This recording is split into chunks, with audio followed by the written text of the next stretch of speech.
হবে না, নীতিরও পরিবর্তন চাই। যেখানে ইসলামের অনুপস্থিতি সেখানে কিন্তু কালো অধ্যায়। সেটাকে বলা যাবে জাহিলিয়া।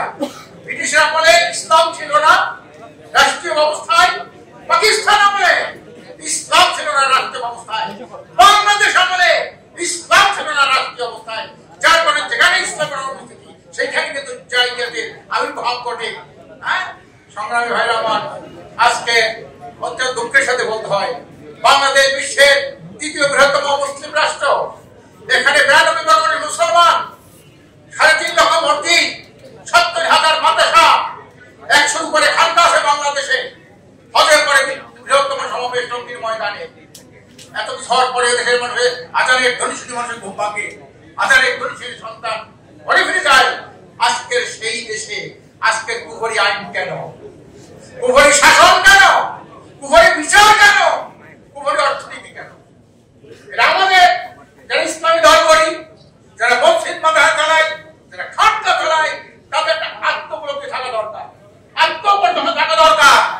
এতগুলি দল, এতগুলি মাদ্রাসা, এত মসজিদ, এত আলেম ওলামা, এত মুসলমানের সংখ্যা, সেই দেশে কুফরি আইন চলে, কুফরি বিচার চলে, কুফরি শিক্ষা চলে। মসজিদের পাশের গলিতে পোস্টার চলে। আজকের আমাদের জন্য অত্যন্ত আমি পরিষ্কার বলতে চাই, শুধু সমাজ পরিবর্তন করলে হবে না, পরিবর্তনের সাথে সাথে যদি আদর্শিক পরিবর্তন না ঘটে।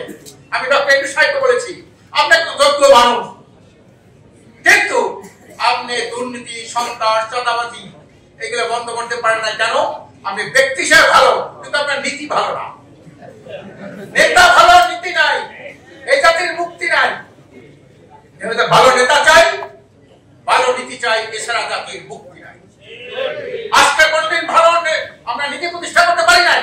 নেতা হয়তো কিছু ভালো হয়েছে, যেমন বিএনপি সরকারের আমলে ম্যাক্সিমাম মন্ত্রী দুর্নীতির সাথে জড়িত ছিল, দুর্নীতির সাথে জড়িত ছিল, তাদেরকে ফাঁসি লটকাইছে, কিন্তু দুর্নীতির কোনো মামলা দিতে পারে নাই। ব্যক্তি হিসেবে ভালো, কিন্তু নীতি ছিল বিএনপি।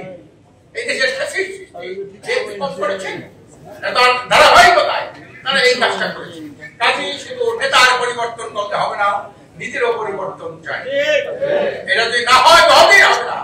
অনেক সরকারের পরিবর্তনের পরিবর্তন হবে, নেতার পরিবর্তন হবে, তখন পরিবর্তন হবে, আন্দোলন সংগ্রাম হবে। দেশ জাতির মানুষের ভাগ্যের কোনো পরিবর্তন হবে না, অন্ধকার দূরীভূত হবে না।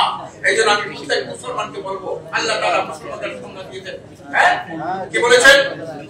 মুসলমান সে ফমান আসলামা ফাউলাইকা তাহারাও রাশাদা।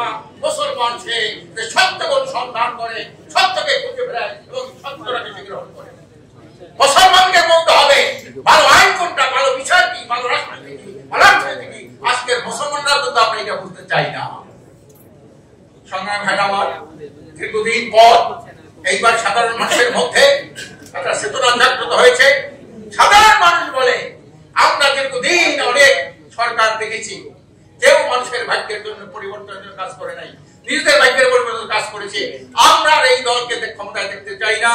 আমরা এবার দেখতে চাই সকল ইসলামী দল ঐক্যবদ্ধ ভাবে নির্বাচন করুক, ঐক্যবদ্ধ ভাবে তারা যদি নির্বাচন করতে পারে, আগামী ইসলামকে আমরা রাষ্ট্রীয় ক্ষমতায় দেখতে চাই। আজকের এই অবস্থাকে অনেক ফ্যাসিস্টদের মাথা খারাপ হয়ে গেছে।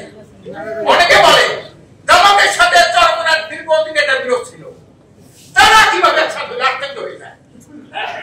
আমি পরিষ্কার বলেছি, বিরোধ দেখানে যা আছে থাকুক, কিন্তু আমরা ফ্যাসিবাদকে, ফ্যাসিস্টদেরকে চিরকবরচনা করার জন্য, দেশের স্বার্থে, মানুষের স্বার্থে, ফ্যাসিবাদ মুক্ত একটা দেশ করার স্বার্থে আমরা এই ঐক্য হয়েছি। আমরা নির্বাচনী সমঝোতা করেছি, যেখানে জামাতের প্রার্থী ভালো থাকবে সবাই তাকে ভোট দেবে, যেখানে ইসলামের প্রার্থী ভালো থাকবে সবাই তাদের ভোট দেবে, যেখানে অন্যান্য দলগুলোকে ভালো প্রার্থী